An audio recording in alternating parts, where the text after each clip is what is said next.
امام ابن قیم رحمہ اللہ کا قول ہے کہ رسولوں کی اپنی قوموں کے ساتھ جو اختلاف اور لڑائی کی بنیادی وجہ تھی وہ توحید الوہیت تھی۔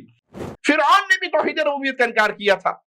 فَاقْتُلُوا الْمُشْرِكِينَ حَيْثُ وَجَدْتُمُوهُمْ، مشرکوں کو جہاں پاؤ انہیں قتل کر دو۔ کہ کفار و مشرکین سے جنگ کرنا، اس کا تعلق مسلمان حاکم کے ساتھ ہے جو اپنی زبان سے کلمہ توحید پڑھتا ہے اور کام شرکیہ کرتا ہے تو اسے کلمہ توحید کا کوئی فائدہ نہیں ہوگا۔ السلام علیکم ورحمۃ اللہ وبرکاتہ۔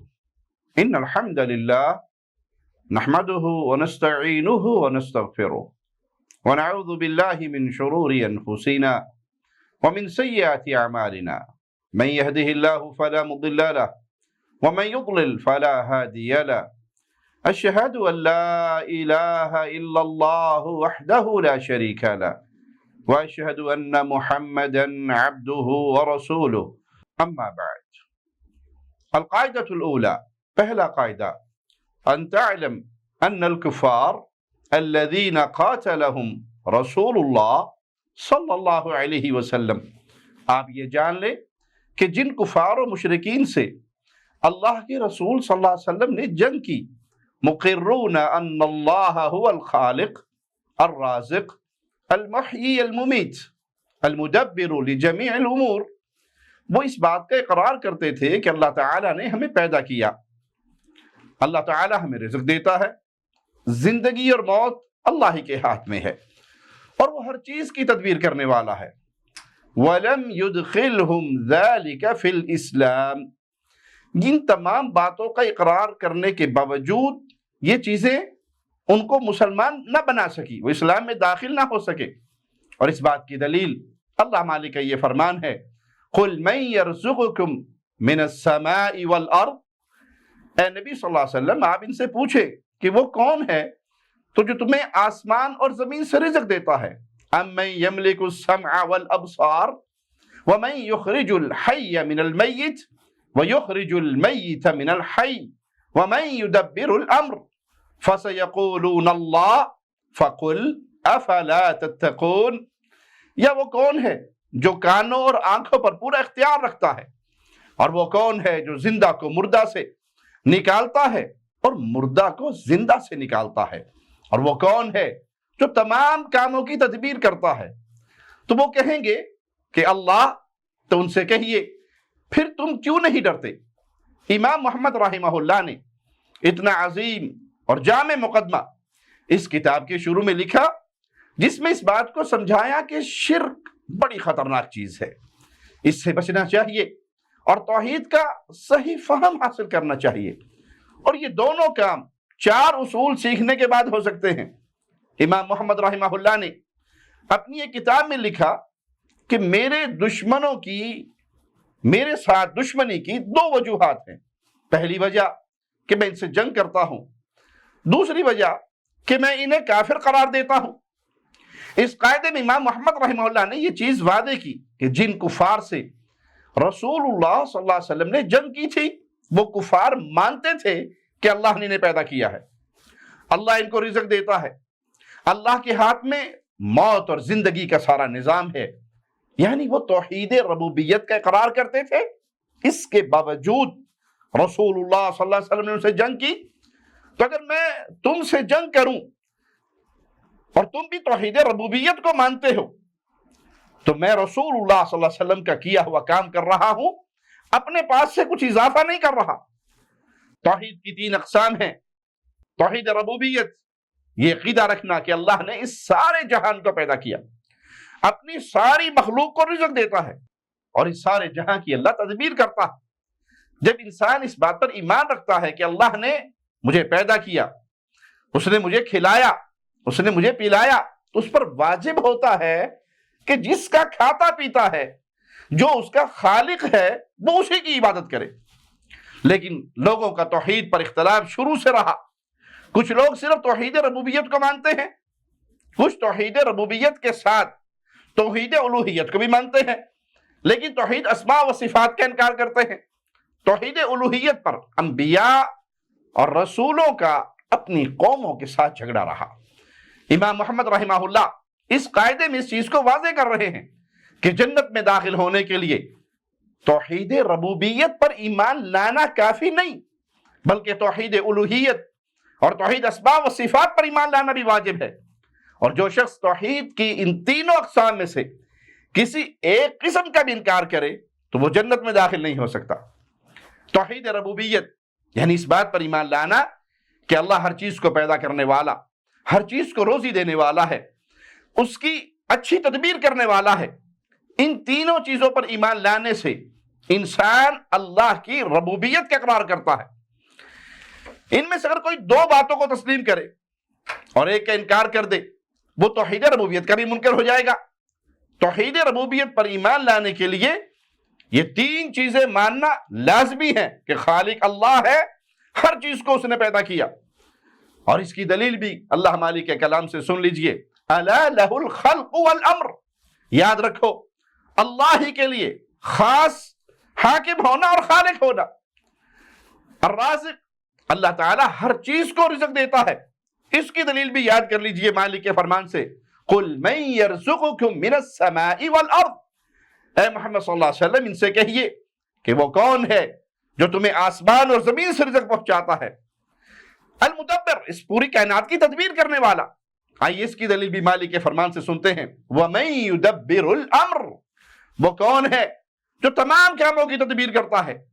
کوئی شخص اگر یہ کہے کہ اللہ تعالیٰ صرف پیدا کرتا ہے، رازق نہیں ہے، تو وہ توحید ربوبیت کا انکار کرنے والا ہے کہ جب اللہ کسی کو پیدا کرتا ہے تو اسے زندہ رہنے کے لیے رزق کی ضرورت ہوتی ہے۔ اور اگر کوئی یہ کہے کہ اللہ پیدا کرتا ہے، رزق دیتا ہے، تب بھی وہ توحید ربوبیت کا منکر رہے گا۔ کیوں؟ کیونکہ اللہ نے ہمیں پیدا کیا، رزق دیا، لیکن ہم زندگی بے مقصد گزارے، ہمیں یہ نہیں پتا کہ زندہ کیسے رہنا ہے، حلال و حرام کے درمیان فرق کس طرح کرنا ہے۔ تو اللہ نے تمام کاموں کی تدبیر بھی کی، زندگی اور موت کی تدبیر کی، ہر کسی کو اس کا رزق دیا۔ مجبوروں کی مجبوری دور کر کے جو اللہ سے دعائیں مانگتے ہیں ان کی دعا سن کر ہر کسی کی حاجت پوری کرتا ہے۔ یہ تسلیم کرنا کہ اللہ مالک اس کائنات کی تدبیر کرنے والا ہے، یہ رب کی ربوبیت میں شامل ہے۔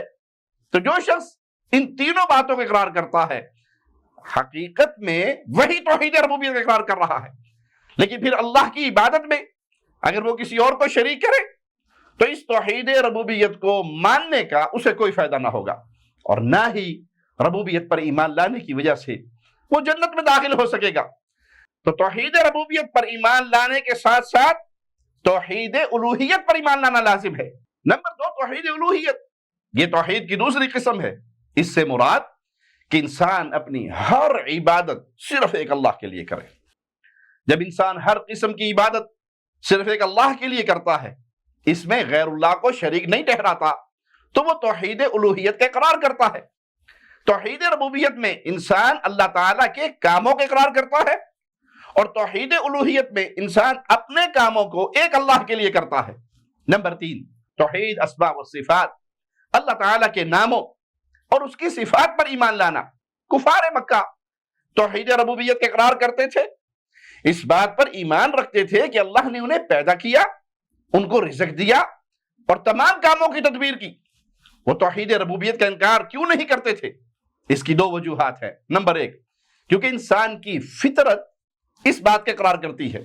نمبر 2، وہ اللہ تعالیٰ کے کاموں کا انکار نہیں کرتے تھے، اور اس بات کی دلیل مالک کا یہ فرمان، وَلَئِن سَأَلْتَهُمْ مَنْ خَلَقَهُمْ، اگر آپ ان سے پوچھیں کہ تمہیں پیدا کس نے کیا ہے تو یہ کہیں گے یقیناً کہ اللہ نے۔ فَأَنَّىٰ يُؤْفَكُونَ، پھر یہ کہاں الٹے جاتے ہیں؟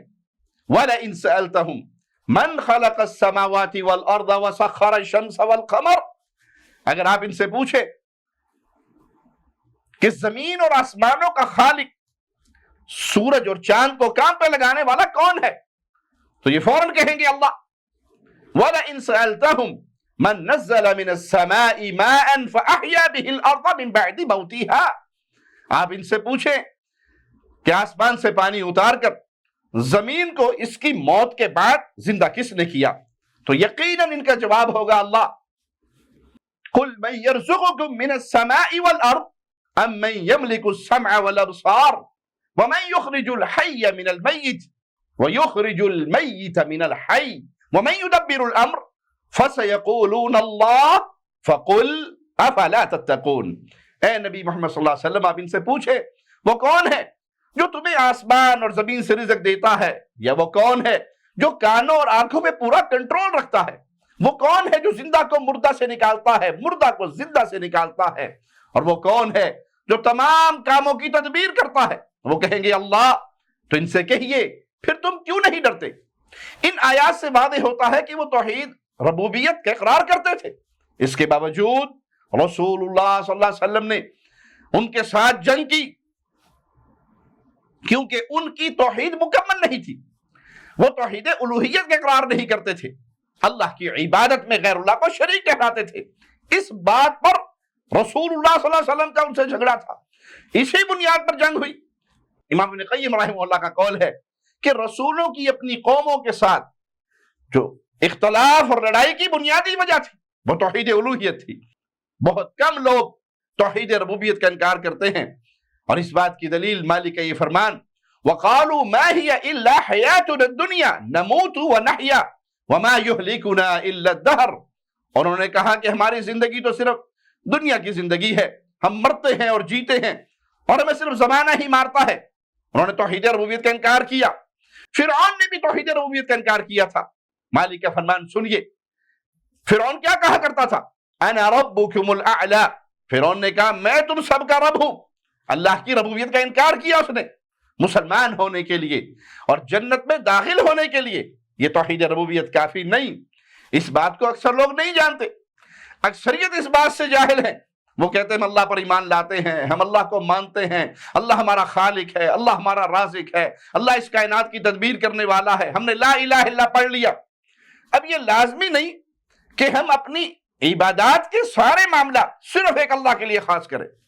اگر ہم نے کسی اور کو بھی شریک کر لیا، کسی اور کو پکار لیا، کسی اور کے لیے ذبح، نذر، نیاز، قربانی یہ کر بھی لی تو اس میں کیا حرج ہے؟ یہ عقیدہ باطل ہے۔ اگر لوگوں کا اس بات پر ایمان ہو جائے کہ توحید ربوبیت کافی نہیں، توحید الوہیت بھی لازم ہے جنت میں جانے کے لیے، تو زمین سے شرک کے بہت سے مناظر ختم ہو جائیں گے۔ کفار مکہ جن سے اللہ کے رسول صلی اللہ علیہ وسلم نے جنگ کی، اس بات کی دلیل ہے کہ وہ کفر میں تھے۔ نبی کا جنگ کرنا ان کے کافر ہونے کی نشانی، اور ان کا توحید ربوبیت پر ایمان لانا مسلمان ہونے کے لیے کافی نہ ہونا، یہ کھلے ہوئے اور چمکتے ہوئے سورج کی طرح واضح ہے۔ اور اگر یہ کافی ہوتا ربوبیت پر ایمان لانا، اللہ کو خالق، رازق، مدبر ماننا، تو رسول اللہ صلی اللہ علیہ وسلم ان سے کبھی جنگ نہ کرتے۔ قرآن پاک میں جب مشرکین کے شبے کا ذکر ہوا کہ ہم اپنے بتوں کو اس لیے پوجتے ہیں کہ وہ ہمارے اور اللہ کے درمیان وسیلہ ہیں، تو اس کے بعد مالک کیا فرماتا ہے ذرا سنیے، ان اللہ لا یہدی من هو کاذب کفار۔ اللہ تعالیٰ جھوٹے اور نہ شکر لوگوں کو راہ نہیں دکھاتا۔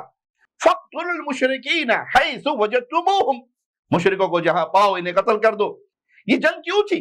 اس لیے کہ انہوں نے توحید الوہیت کا انکار کیا تھا۔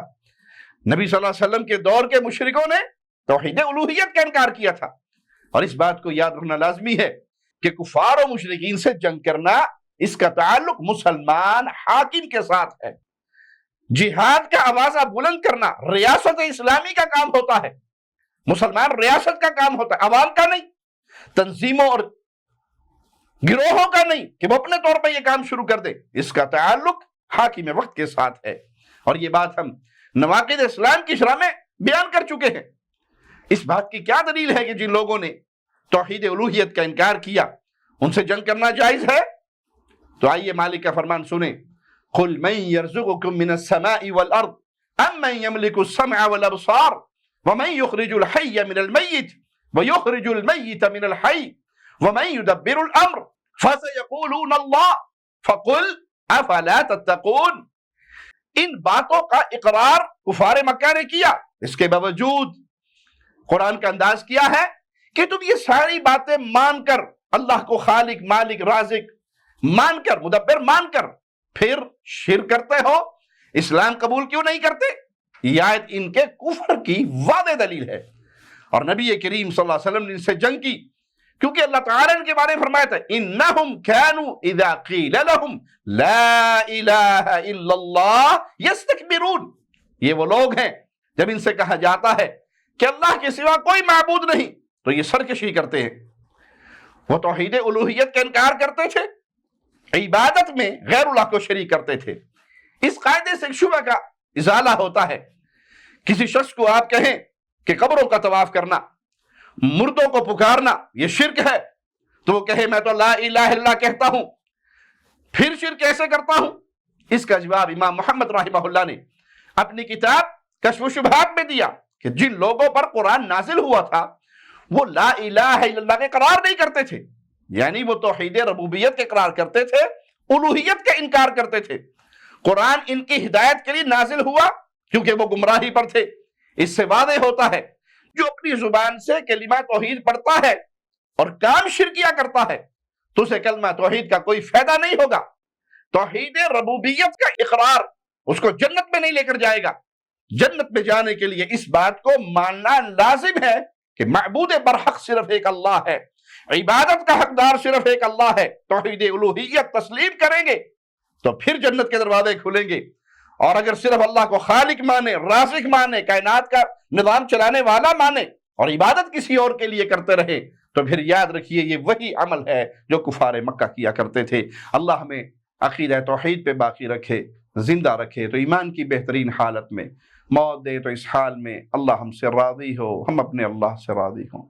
اقول قولی ھذا واستغفر اللہ لی ولکم ولسائر المسلمین۔